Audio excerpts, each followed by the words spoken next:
പ്രിയ പ്രേക്ഷകർക്ക് സീരിയൽ ന്യൂസിലേക്ക് സ്വാഗതം. കൂടുതൽ സീരിയൽ ന്യൂസുകൾ അതിവേഗം ലഭിക്കുന്നതിന് ഈ ചാനൽ സബ്സ്ക്രൈബ് ചെയ്യുക. ബെൽ ഐക്കൺ മറക്കാതെ ക്ലിക്ക് ചെയ്യുക. വീഡിയോ ഇഷ്ടമായി എങ്കിൽ ലൈക്ക് ചെയ്യാൻ മറക്കരുത്.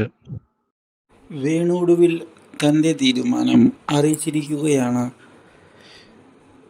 നമ്മുടെ കുടുംബം തകർക്കുന്നതിന് വേണ്ടിയുള്ള ശ്രമമാണ് ഇപ്പോൾ നിന്റെ ഭാഗത്ത് നിന്ന് ഉണ്ടാകുന്നത് എന്നുള്ള കാര്യം എനിക്ക് കൃത്യമായി അറിയാം. അതുകൊണ്ട് തന്നെയാണ് ഞാനിപ്പോൾ ഒരു കാര്യം നിന്നോട് പറയാൻ വന്നത്. നീ ഇനിയും പ്രശ്നമുണ്ടാക്കരുത് പ്രകാശ്. കാര്യങ്ങൾ പറഞ്ഞില്ലെന്ന് വേണ്ട. എനിക്ക് അവകാശം വേണം. മനുവിന് എന്ത് അവകാശമുണ്ടോ അതേ അവകാശം എനിക്കും വേണം. നീ അഞ്ജലിയെക്കുറിച്ചല്ലേ പറഞ്ഞു വരുന്നത്? എനിക്കത് മനസ്സിലായി. പക്ഷേ അത് നടക്കില്ല പ്രകാശ്. ഞാൻ ഒരു കാര്യം കൂടി പറയാം. നീ ഇനിയും എൻ്റെ വീട്ടിൽ പ്രശ്നങ്ങൾ ഉണ്ടാക്കിക്കൊണ്ട് മുന്നിലേക്ക് പോകാനാണ് തീരുമാനമെടുത്തത് എങ്കിൽ നിന്നെ ഉറക്കി കിടത്താൻ എനിക്കറിയാം.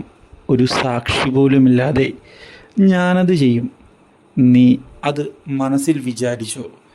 ഞാൻ ചെയ്യുമെന്ന് പറഞ്ഞാൽ ചെയ്യും എന്ന് പറഞ്ഞ് വേണുപോയതിനെ തുടർന്ന് കണക്ക് കൂട്ടുകയാണ് പ്രകാശ്. അയാളെ വെറുതെ തള്ളിക്കളയാൻ സാധിക്കുകയില്ല. അയാൾ പറഞ്ഞത് ചെയ്യുന്നവൻ തന്നെയാണ്. സൂക്ഷിക്കണം. ഇല്ലെങ്കിൽ ഒരുപക്ഷെ ജീവൻ തന്നെ നഷ്ടപ്പെടാൻ സാധ്യതയുണ്ട് എന്ന് ഉറപ്പിക്കുകയും ചെയ്യുന്നു. ഇതിനിടയിൽ ആരാണ് ഇപ്പോൾ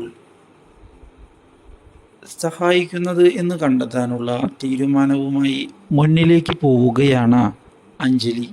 ഒടുവിൽ പ്രകാശിനെ സഹായിക്കുന്നത് വീട്ടിലുള്ളവർ തന്നെയാണ് എന്നുള്ള സത്യം അവൾ മനസ്സിലാക്കുകയാണ്. Do like, share and subscribe.